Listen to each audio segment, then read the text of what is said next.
এই এক ঘন্টা আপনাদের সঙ্গে আছে আমি খালেদ মহিউদ্দিন। সবশেষে খবর, আলোচনা বিশ্লেষণ নিয়ে থাকছি কাজী মোহন। খেলাধুলার সব খবর জানাবো আমি সঞ্জয়। তবে আগে জানিয়ে দিচ্ছি শিরোনাম। সিলেট ও মৌলভীবাজারে বন্যার আরো অবনতি, ভারী বৃষ্টিতে উত্তরাঞ্চল প্লাবিত হওয়ার আশঙ্কা।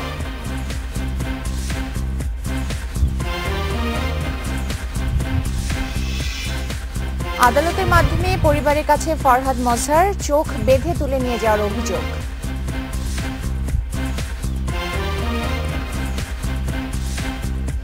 রাত 9টায় বাংলাদেশে আজ মতামত পাঠানোর বিষয়ে বয়লার বিস্ফোরণ। মতামত পাঠাতে পারেন এসএমএস অথবা ফেসবুকে। আপনাদের মতামত জানিয়ে দিচ্ছি সংবাদের পরের অংশে। সিলেটে বিপদসীমার উপর দিয়ে বইছে সুরমা ও কুশিয়ারা পানি। জেলার 8 উপজেলায় পানিবন্দী প্রায় 3 লাখ মানুষ। খাদ্য ও বিশুদ্ধ পানির সংকটে এলাকা ছাড়ছেন অনেকে। দুর্গত অঞ্চলে ত্রাণ সহায়তা বাড়ানোর ঘোষণা দিয়েছেন দুর্যোগ ব্যবস্থাপনা ও ত্রাণ মন্ত্রী মোফাজ্জল হোসেন মায়া।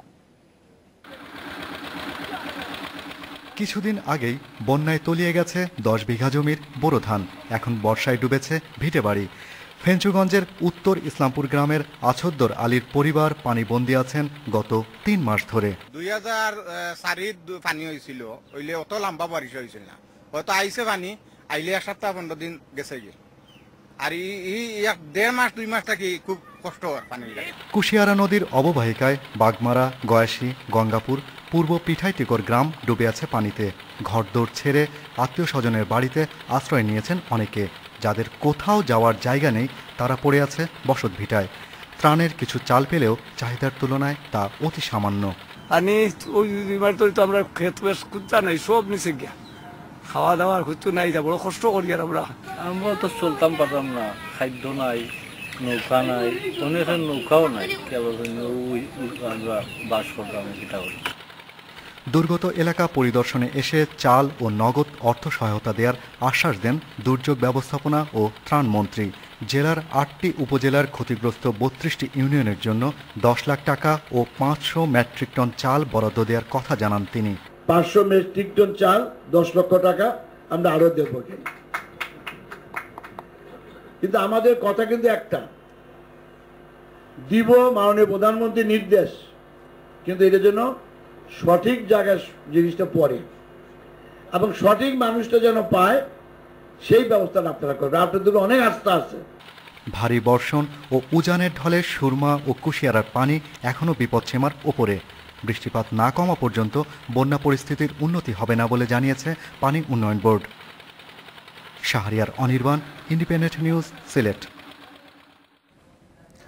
এদিকে মৌলভীবাজারের হাকালুকি হাওর এবং কয়েকটি নদীর পানি বেড়ে 5 উপজেলায় 33টি ইউনিয়ন এবং 2টি পৌরসভা নতুন করে প্লাবিত হয়েছে। পানিবন্দী হয়ে পড়েছে প্রায় 3 লাখ মানুষ।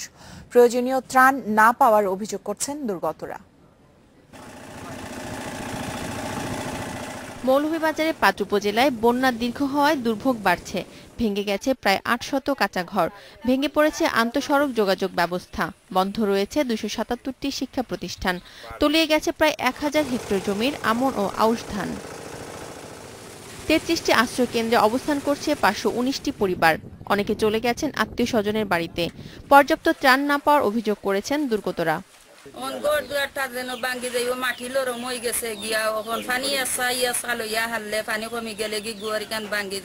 এখন যদি ইলেকশন হইতো তাহলে চেয়ারম্যান কমিশনার ফরতেও সব বারবার আইয়া দেখলো না, অতটা দিন পানির তোলে, কিন্তু কেউ তো জিকায় না।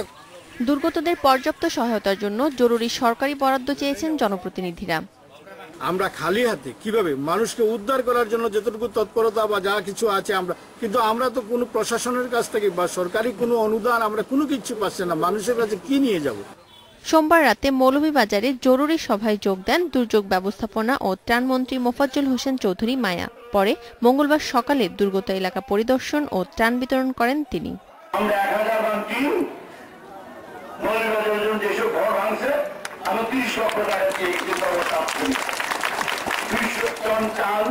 এর আগের দিনে যে 100 টন, এই 300 টন চাল এসেছে। আমরা চাল দিব, 2000 মানুষের খাওয়ার ব্যবস্থা করেছি। এইটা কিন্তু সাময়িক, যতক্ষণ পর্যন্ত কষ্ট দূর না হবে আমরা আপনাদের পাশে আছি। হাকালুকি হাওরবাসীর দুর্ভোগ চরমে, তাই এখানে জরুরি ত্রাণ তৎপরতা বাড়ানোর দাবি স্থানীয়দের। Independent news desk. এদিকে পানি বাড়ছে যমুনা ও ব্রহ্মপুত্রের। আর ৩-৪ দিন ভারী বৃষ্টি হলে উত্তরাঞ্চলে বন্যার আশঙ্কা করছে পানি উন্নয়ন বোর্ড। এদিকে সারা দেশে আরো কয়েকদিন বৃষ্টির পূর্বাভাস দিয়েছে আবহাওয়া অধিদপ্তর। প্রাকৃতিক দুর্যোগ লেগেই রয়েছে। কিছুদিন আগেই বন্যা হয়ে গেল সুনামগঞ্জে, এবার ডুবেছে সিলেট ও মৌলভীবাজার। এই মুহূর্তে সুরমা কুশিয়ারার আমরা 4টি পয়েন্ট পানি বিপদসীমার উপরে আছে, যার ফলে কুশিয়ারা নদীর ডাউনে মৌলভীবাজারের কিছু অংশ এবং সিলেটের কিছু অংশে বন্যার মতো অবস্থা তৈরি হয়েছে। এখন বন্যার শঙ্কা জামালপুর, কুড়িগ্রাম, গাইবান্ধা, বগুড়া ও সিরাজগঞ্জে। গত কয়েকদিনের বৃষ্টির কারণে পানি উন্নয়ন বোর্ডের এ ধারণা। এখন পানির এই বর্তমান যে ধারায় বৃদ্ধি পাচ্ছে সেটা অব্যাহত থাকলে আমাদের পূর্বাভাসে আমরা দেখতে পাচ্ছি আগামী 3 থেকে 4 দিনের ভিতরে বিপদসীমার কাছাকাছি অথবা ওয়ার্নিং স্টেজে অবস্থান করবে। ব্রহ্মপুত্র যমুনা সংশ্লিষ্ট যে জেলাগুলো, বিশেষ করে নিচু এলাকাগুলো, আপনার অনেক সময় বন্যার মতো অবস্থা বিরাজ করে এই পানি বিপদসীমার কাছাকাছি অথবা বিপদসীমার উপরে ওঠার কারণে। মৌসুমী বৃষ্টিপাতের কারণে উত্তরাঞ্চলে বন্যার আশঙ্কা করছে আবহাওয়া অফিসও। আগামী 10 দিনে দেশের উত্তর অনেক জায়গাতে হয়তো ভারী বর্ষণের সম্ভাবনা রয়েছে এবং সেটার কারণে হয়তো কিছু কিছু জায়গায় আপনার বর্ষা এবং তার সাথে সাথে আপনার বন্যার হওয়ার একটা পসিবিলিটি রয়েছে। দুর্যোগ মোকাবেলায় স্থানীয় প্রশাসনকে তৎপর থাকার নির্দেশ দিয়েছে মন্ত্রণালয়। Mizanur Rahman, independent News, Dhaka. এদিকে বন্যা সহ যে কোনো প্রাকৃতিক দুর্যোগ মোকাবেলায় সরকারের প্রস্তুতির কথা জানিয়েছেন প্রধানমন্ত্রী শেখ হাসিনা। সকালে প্রধানমন্ত্রী কার্যালয়ে এক অনুষ্ঠানে তিনি এই কথা জানিয়েছেন। প্রধানমন্ত্রী বলেছেন, সরকার বদল হলেও উন্নয়ন যাতে স্থায়ী হয় সেই ব্যবস্থা নেওয়া হচ্ছে। পার্বত্য চট্টগ্রামে প্রবল বৃষ্টিতে পাহাড় ধসে ব্যাপক ক্ষয়ক্ষতি ও প্রাণহানির পর এখন সিলেট অঞ্চলে চলছে বন্যা। পানি বাড়ছে যমুনা ও ব্রহ্মপুত্রে। উত্তরাঞ্চলেও বন্যার আশঙ্কার কথা জানিয়েছে পানি উন্নয়ন বোর্ড। এমন পরিস্থিতিতে প্রধানমন্ত্রীর কার্যালয়ে এক অনুষ্ঠানে শেখ হাসিনা জানালেন দুর্যোগ মোকাবেলায় সরকারের সক্ষমতা ও প্রস্তুতির কথা। অকাল বন্যা হয়ে গেছে আমাদের হাওড় এলাকা, এখন বন্যা চলছে সিলেট ওই অঞ্চলে যখন বন্যা হয় ওই পানিটা যখন নেমে আসবে, আমাদের তো মূল 3টা নদী দিয়েই সব পানি নামে, তখন কিন্তু আমাদের ধীরে ধীরে আস্তে আস্তে ফ্লাড আমাদের এই দক্ষিণ অঞ্চলে প্রায় আগস্ট মাসের শেষের দিকে আমাদের দক্ষিণ অঞ্চলে প্লাবিত হবে। এবার প্রত্যেক এলাকাটাই কিন্তু প্লাবিত হবে। আমাদের প্রস্তুতি আছে, আমরা সে যখনই যেখানে বন্যা হচ্ছে সাথে সাথে আমরা লোক পাঠাচ্ছি, সরকারের পক্ষ থেকে করছে, আমাদের দলের পক্ষ থেকে তাদেরকে। অনুষ্ঠানে জাতীয় মজুরি ও উৎপাদনশীলতা কমিশনের চেয়ারম্যান এনাই খান প্রধানমন্ত্রীর কাছে চলতি মেয়াদের প্রতিবেদন হস্তান্তর করেন। মূল্যস্ফীতির সঙ্গে সঙ্গতি রেখে শ্রমিকের বেতন বাড়ানোর নির্দেশনা দেন প্রধানমন্ত্রী। এই 8 বছর একটানা সরকারে আছি বলেই কিন্তু উন্নয়নটা দৃশ্যমান হচ্ছে, উন্নয়নের সুফলগুলি জনগণ পাচ্ছে এবং জনগণ ভোগ করতে পারছে, নইলে তো সব উল্টাপাল্টা হয়ে যেত। আবার আমরা এটাকে স্থায়ীভাবে করে দিয়ে যেতে চাই এই কারণে যে ভবিষ্যতে আবার কেউ কখনো যেন এদেশে মানুষের ভাগ্য নিয়ে খেলতে না পারে। সেটাই প্রধানমন্ত্রী বলেন, আওয়ামী লীগ ক্ষমতায় থাকলেই উন্নয়নের ছোঁয়া গ্রাম পর্যন্ত পৌঁছায়। এটাও কিন্তু আমারই করা ছিল। অনিমেষ কর, ইন্ডিপেন্ডেন্ট নিউজ, ঢাকা। অপহরণের অভিযোগ ওঠার 36 ঘন্টা পর পরিবারের কাছে ফিরেছেন কবি ফরহাদ মজহার। এর আগে ঢাকার মুখ্য মহানগর হাকিম আদালতে জবানবন্দি দেন তিনি। মহানগর হাকিম মোহাম্মদ আহসান হাবিব তাকে নিজ জিম্মায় বাড়ি ফেরার অনুমতি দেন। যশোরে উদ্ধারের পর ফরহাদ মজহার পুলিশের জিজ্ঞাসাবাদে জানিয়েছেন তাকে চোখ বেঁধে তুলে নেওয়া হয়েছিল। ফরহাদ মজহারকে অপহরণের পর মুক্তিপণ দাবি করা হয়েছে অভিযোগে আদাবর থানায় জিডি করেন পরিবারের সদস্যরা। এরপর চলে র্যাব পুলিশের অনুসন্ধান। তার খোঁজ মেলে যশোরের অভয়নগরে। উদ্ধারের পর লেখককে খুলনা থেকে ঢাকায় আদাবর থানায় হস্তান্তর করা হয়। সেখান থেকে ডিবি কার্যালয়ে নেওয়া হয় জিজ্ঞাসাবাদের জন্য। জিজ্ঞাসাবাদ শেষে ব্রিফিংয়ে পুলিশ জানিয়েছে ফরহাদ মজহার দাবি করেছেন তাকে কেউ চোখ বেঁধে মাইক্রোবাসে তোলে, পরে ফোন করে মুক্তিপণের টাকা তৈরি রাখার কথা বলেন পরিবারকে। মুক্তিপণ দাবি করা হয়েছে। পরবর্তীতে তার স্ত্রীর এই অভিযোগের ভিত্তিতে গত রাত 11:30টার দিকে একটা নিয়মিত অপহরণ মামলা হয়। তো ওনাকে আমরা এখন জিজ্ঞাসাবাদ করছি, জানার চেষ্টা করছি যে কিভাবে কি হলো, ওনাকে কেমন করে উনি বাসা থেকে ওনাকে কে কারা নিয়ে গেল কি আসে বিষয় ওনার কাছ থেকে তথ্য জানার চেষ্টা করা হচ্ছে। জিজ্ঞাসাবাদ শেষে জবানবন্দি নেয়ার জন্য কবি মজহারকে আদালতে পাঠানো হয়। 2 ঘন্টারও বেশি সময় ধরে রেকর্ড করা হয় জবানবন্দি। পরে ফরহাদ মজহারের আবেদনে নিজের জিম্মায় বাসায় ফেরার অনুমতি দেয় আদালত। আদালত শুধু বলেছেন যে আপনারা বুঝেন না যে অপহরণের মামলা চাঁদার জন্য করেছে, এটুকু জেনে নেন, পরবর্তীতে আপনারা দেখে নেন। এবং আপনারা ওনাকে নিজ জিম্মায় চেয়েছেন, আমি ওনাকে নিজ জিম্মায় দিলাম এবং 10,000 টাকার বন্ডে। পরবর্তীতে আপনাদের উপস্থিতিতেই বিজ্ঞ ম্যাজিস্ট্রেটের সাথে তিনি আবার খাস কামরা নিয়ে গেলেন। খাস কামরা জিম্মানামা দিয়ে ওনার বাগিনার হাতে ওনাকে তুলে দিলেন। এদিকে ফরহাদ মজহারের পরিবারের পক্ষে রাতে একটি অপহরণ মামলা হয়েছে আদাবর থানায়।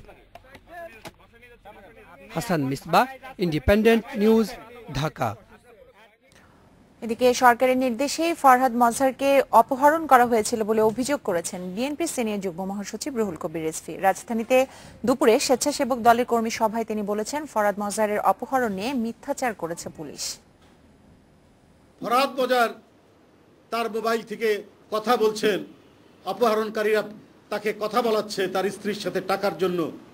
তো এইটা বুঝতে কি ব্যারিস্টারি পাস করতে হয়, নাকি জার্মান, আমেরিকা, অস্ট্রেলিয়া থেকে পিএইচডি ডিগ্রি অর্জন করতে হয়? এটা পাগলও বোঝে যে রাষ্ট্র এই অপহরণের সাথে জড়িত। বন্ধুরা আমার, রিজভীর বক্তব্যটাই পুরোটা শুনছিলাম তখন, যে উনি বলেছেন ফরহাদ মজহার তো কবি, উনি নাটক করবেন কেন? এটা শুনে বেশ মজা লেগেছে। পুরো ঘটনা আসলে কি ঘটেছিল অনেকের মতোই আমিও নিশ্চিত না, তবে যেটাই হোক উনি যে নিরাপদে ফিরে এসেছেন তাতেই আসলে। তবে আমার কাছে মনে হয় যে ঘটনা যাই হোক, এটি তদন্ত হবে। তদন্ত হওয়ার আগে আমি কিছু কিছু প্রশ্ন উত্থাপনের, সাংবাদিকরা এসব প্রশ্ন উত্থাপন করেন, সেগুলি চূড়ান্ত আমি বিরোধিতা করি। যেমন আপনি দেখেন যে ডিআইজি যখন সংবাদ সম্মেলন করছিলেন ফরহাদ মজহারকে পেয়ে, সাংবাদিকরা তাকে প্রশ্ন করছেন ফরহাদ মজহার অপহরণের নাটক সাজিয়েছেন বলে মনে করেন কিনা। আমি মনে করি যে এই প্রশ্নটি অন্যায় প্রশ্ন, কারণ এটি তদন্ত করার আগে ফরহাদ মজহার একজন কবি, একজন লেখক, একজন প্রাবন্ধিক, তার মতামত নিয়ে অনেক ভিন্ন মত থাকতে পারে, অনেকের অনেক রকম মত থাকতে পারে, কিন্তু তাকে মানে হেয় করে বলার অধিকার আমি মনে করি না যে সাংবাদিকদের আছে। সাংবাদিকরা এরকম করতে পারেন। তিনি সাংবাদিকদের সম্পর্কে অনেক মতামত দিয়েছেন, যে মতামতগুলো আসলে আমি পছন্দ করি নাই, কিন্তু তাই বলে আমরাও একই সময় একই কাজ করতে পারি বলে এটা আমার মনে হয় না, এবং এটি আমার কাছে ঠিক মনে হয় না। তবে পুলিশকে বা সরকারকে, রিজভীর বক্তব্যে আপনার যতই মানে হাসি পাক বা আপনি যেভাবে এটি নেন, রিজভী রাজনৈতিক বক্তব্য দিয়েছেন, কিন্তু সরকারকে এটি প্রমাণ করতে হবে যে ফরহাদ মজহার আসলে সকাল 5টা থেকে যশোরের নোয়াপাড়ায় 11টা মতো উদ্ধার হওয়ার আগ পর্যন্ত তিনি কোথায় ছিলেন, তিনি কিভাবে গিয়েছেন, তিনি কিভাবে সেখানে আসলেন, তার পরিবার থেকে যে বক্তব্যটা দেওয়া হচ্ছে সেটা আসলে কিন্তু উনি ফরহাদ মজহার অপহরণ হয়েছেন, তিনি অপহরণ হয়েছেন, উদ্ধার হয়েছেন, তিনি বাসায় ফিরে যাবেন, এটা খুব স্বাভাবিক প্রক্রিয়া। কিন্তু এর মধ্যে আবারও যে এই যে কোর্টে যাওয়া, তার জবানবন্দি দেওয়া, সেটি আপনি জানতে চেয়েছিলাম। আমি দণ্ডবিধিও দেখেছি, সেটি মানে ফৌজদারি কার্যবিধিও দেখেছি, সেটি স্বাভাবিক আইনি প্রক্রিয়া। যখন তার পরিবারের পক্ষ থেকে একটি অপহরণের অভিযোগ করা হয়েছে, তখন এটি একটি আসলে অটোমেটিক একটি মামলায় রূপ নিয়েছে। মামলায় রূপ নেওয়ার পরে পুলিশ যখন তাকে ফিরিয়ে দিয়েছেন, তার আগে আদালতের কাছে তাকে 24 ঘন্টার মধ্যে তাকে হাজির করতে হবে এটি বলার জন্য, তার বক্তব্য রেকর্ড করার জন্য। পুলিশের বক্তব্য সেখানে আর গ্রহণযোগ্য না, সেজন্য আদালতের সামনে তিনি নিজে 164 ধারায় জবানবন্দি, যেটিকে আমরা আসলে স্বীকারোক্তিমূলক জবানবন্দি বলি বা আত্মপক্ষ সমর্থনের জবানবন্দি বলি বা তার বক্তব্য পরিষ্কার করার কথা বলি, সেটি তিনি পরিষ্কার করেছেন। কোর্টের কাছে তিনি বলেছেন তাকে চোখ বাধা হয়েছিল, তিনি যেখানে গিয়েছিলেন তিনি মনে করতে পারেন না। পুলিশের কাছ থেকে আসলে আমাদের কাছে সময় চাওয়া হয়েছে যে তদন্ত করলে তারপরে আসলে তারা বুঝতে পারবেন, আমরা সময়টা দিই তাদের। না, অবশ্যই আমরা তাদেরকে সময় দিতে চাই, তবে আমরা এই ঘটনাটার আসলে এটি কিভাবে ঘটেছে সেটি জানতেও চাই। এবার এটি বিরতি নিচ্ছে।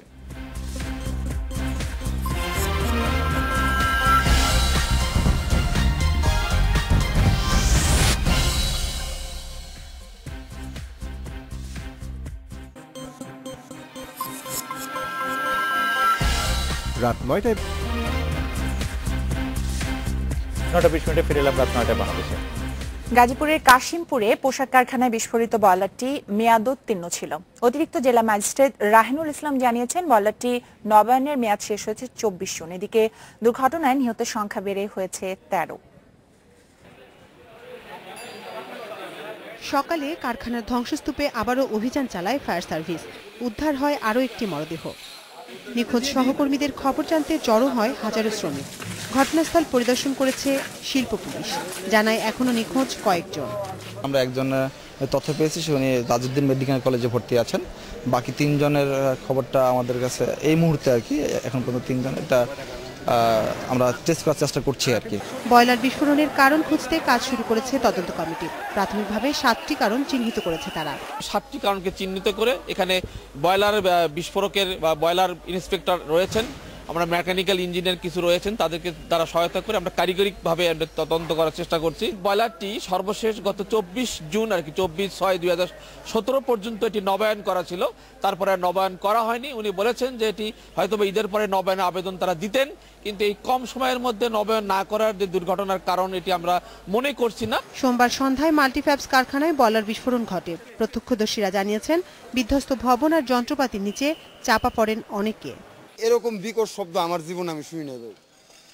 একটা যুদ্ধ পরিস্থিতি যেমন অ্যাটম বোমা ফেলা না, ঠিক আছে, আমার মনে হয় এরকম অ্যাটম বোমা মনে হয় এরকমই হয়। নিচ থেকে উপরে দেখালি কি মানে ছুটে যাইতেছে, খালি চতুর্দিকে ছুটে গেছে।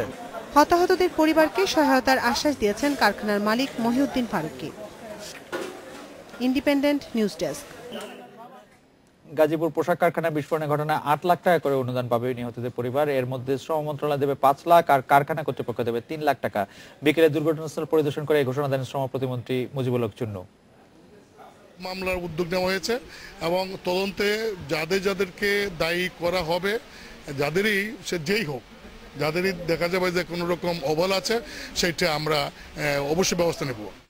শরীয়তপুরে পল্লী বিদ্যুতের তার ছিঁড়ে 2 হাত হারানো সিয়াম খানকে 50 লাখ টাকা ক্ষতিপূরণ দেওয়ার নির্দেশ দিয়েছে হাইকোর্ট। 1 মাসের মধ্যে পল্লী বিদ্যুতায়ন বোর্ড এই ক্ষতিপূরণ দিবে। এক রিটে শুনানি শেষে বিচারপতি কাজী রেজাউল হক ও বিচারপতি মোহাম্মদুল্লাহর হাইকোর্ট বেঞ্চ এই আদেশ দেয়। প্রাকৃতিক দুর্যোগে বিদ্যুৎ সংযোগ বিচ্ছিন্ন হওয়ার পর নিরাপত্তা নিশ্চিতে ব্যর্থতাকে কেন অবহেলা ঘোষণা করা হবে না তা জানাতে বলেছে আদালত। এর আগে গত 29 মে বাংলাদেশ পল্লী বিদ্যুতায়ন বোর্ডের সদস্য, জেনারেল ম্যানেজার পল্লী বিদ্যুৎ সমিতি, নড়িয়া সাব জোনাল অফিস শরীয়তপুরের সহকারী মহাব্যবস্থাপককে আদালতে হাজির হয়ে ব্যাখ্যা দিতে বলা হয়। পল্লী বিদ্যুতের তদন্ত প্রতিবেদন আদালতে উপস্থাপন করা হলে মঙ্গলবার এই আদেশ দেয় আদালত।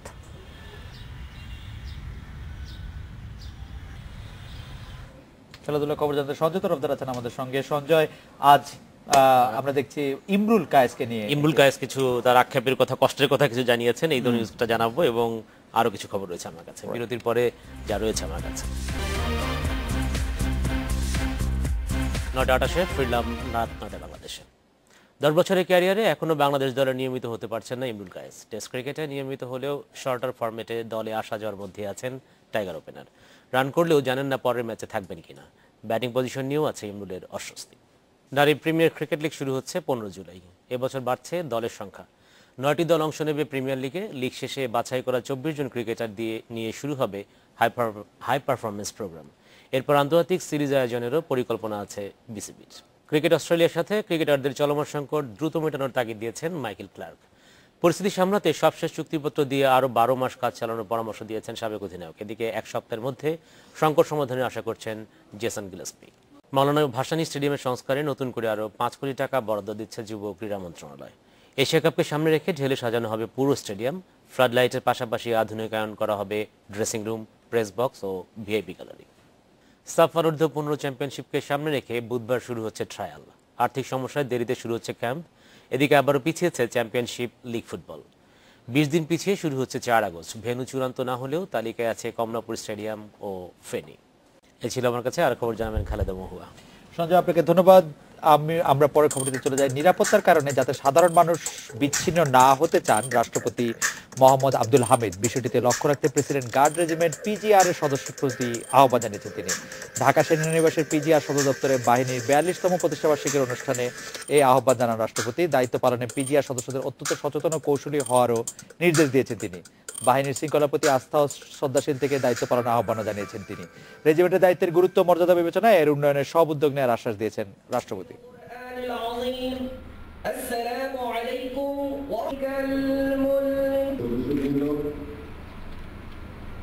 আপনারা আমাদের শুভেচ্ছা ও অভিনন্দন গ্রহণ করুন।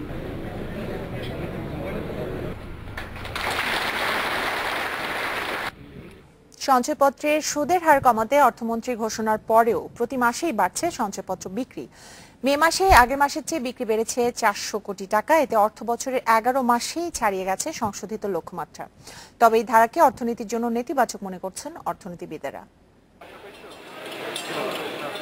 সব ব্যাংকেই আমানতের গড় সুদ হার 5% নিচে, আর সঞ্চয়পত্রের সুদ প্রায় 11%। সে কারণে ব্যাংকে প্রতিদিনই সঞ্চয়পত্র কেনার লম্বা লাইন লেগে থাকে। সুদ হার কমতে পারে অর্থমন্ত্রীর এমন ঘোষণার পর আগেভাগেই কিনে রাখছেন অনেকেই। এটাও আমাদের একটা পরবর্তীতে আমাদের চাকরিজীবীর মতো লাস্টে একটা পেনশন হিসেবে আমরা পাইতে পারি, যে আমরা এটা ব্যবহার করে আমরা খাইয়া যেতে পারি। সরকারের ফান্ডে টাকাটা রাখি, কারণ আমরা যেন কিছু মুনাফাটা পাই। কোনো ব্যাংক টাকা নিতে রাজি হচ্ছে না বিধায় সাধারণ মানুষ নিরাপদ মনে করে সঞ্চয়পত্রের দিকে মানুষ ঢুকছে। সঞ্চয় অধিদপ্তরের হিসাবে মে মাসে সঞ্চয়পত্র বিক্রি হয়েছে এপ্রিলের চেয়ে প্রায় 400 কোটি টাকা বেশি। এপ্রিলে মার্চের থেকে প্রায় 150 কোটি টাকার বিক্রি বেড়েছে।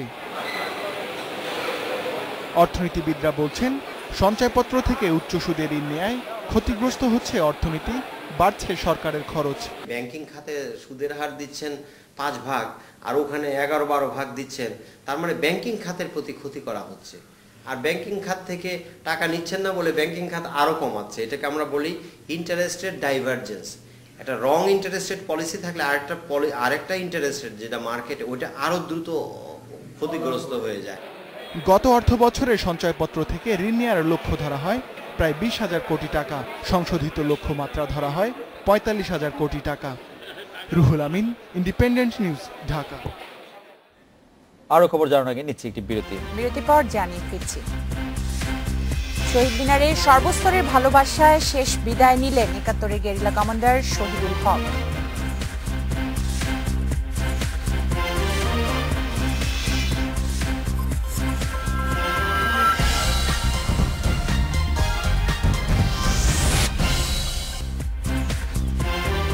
রাত 9:47 আমরা পেলাম। মুক্তিযুদ্ধে মামা গেরিলা বাহিনী কমান্ডার শহীদুল হককে শ্রদ্ধা ভালোবাসায় বিদায় জানালো সর্বস্তরের মানুষ। শহীদ মিনারে সকালে তাকে জানানো হয় রাষ্ট্রীয় সম্মান। এরপর ঢাকা বিশ্ববিদ্যালয়ের কেন্দ্রীয় মসজিদে জানাজা শেষে তাকে দাফন করা হয় মিরপুর বুদ্ধিজীবী কবরস্থানে। এদিকে স্বাধীন বাংলা বেতার কেন্দ্রের শব্দ সৈনিক সুব্রত সেনগুপ্তকে শেষ শ্রদ্ধা জানানোর আয়োজন ছিল অব্যবস্থাপনায় ভরা।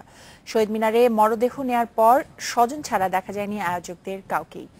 ভোরে রাজধানীর একটি হাসপাতালে চিকিৎসাধীন অবস্থায় মারা যান ক্যান্সারে আক্রান্ত সুব্রত সেনগুপ্ত।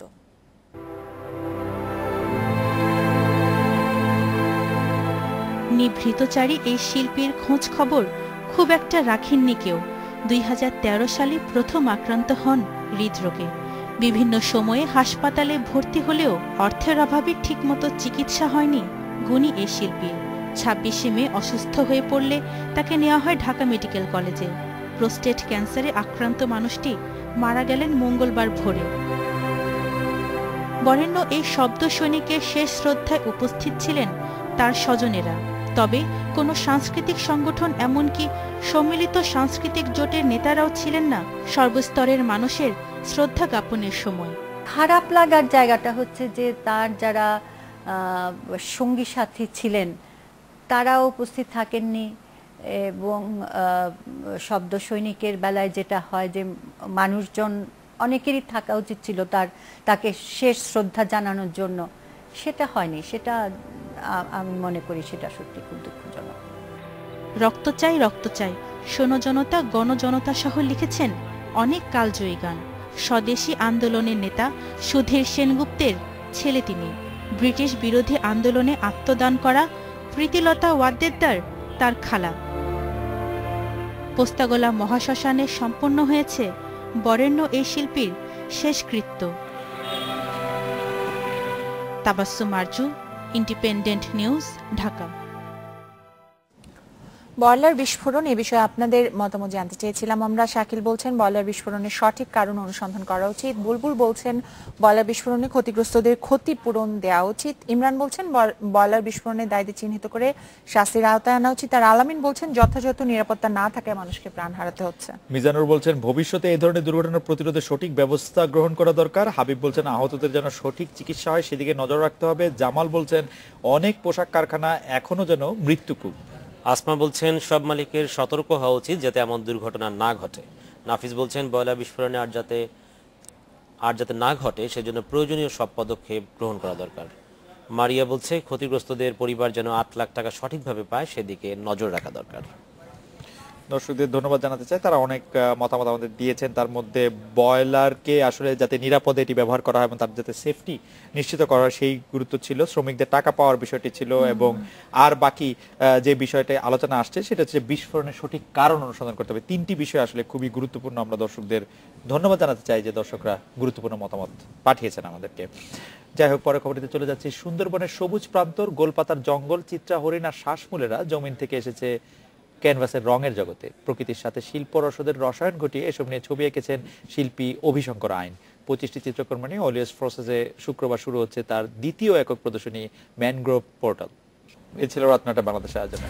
আজকে রাত 9টা বাংলাদেশ শেষ করব আফগানিস্তানের সিসেমি স্ট্রিটের নতুন সদস্য কিছু ছবি দেখে। তাকে বিদায় নিব আমরা। ধন্যবাদ সাথে থাকার জন্য।